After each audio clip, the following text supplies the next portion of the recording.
my PO adds new stories, new requirement to the existing stories every sprint between. How do I handle it? What's wrong with it?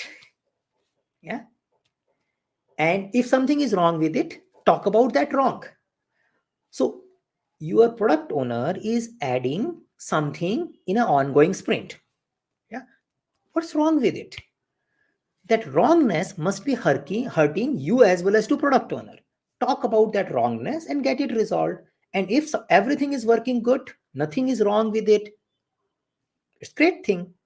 So usually these kind of things derail your planning. These kind of things end up creating a lot of accumulation of defects and technical debts, which becomes later on a bigger problem.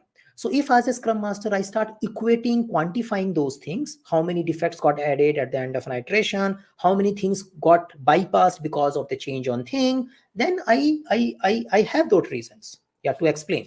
If nothing is getting impacted that way, means my project team is pretty much understands all the details, and they can see whenever the product owner is adding a requirement, they can judge, is it good enough to equate it without hampering the sprint goal, or is it going to hamper the sprint goal? And according to they take a decision.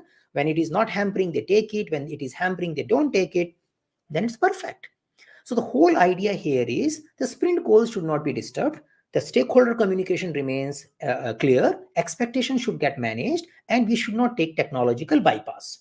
And the team should understand it, product owner should understand it, and you should also facilitate that understanding as a scrum master. If we all can do these three things, then we are good. Yeah. So scrum never tells don't do any change in the sprint. They only tells don't change the sprint goal, which means some user stories may have a change in acceptance criteria. Some user story may have some plus minus while you are going into the iteration, provided both you and the people who are working on those user story, you means development team, understand that this is not going to create any technical debt. This is not going to create any issue with our sprint commitments. If that is working, I personally feel there is no issue in dealing with those things. If that is not working, quantify what is not working and talk about that as you go along.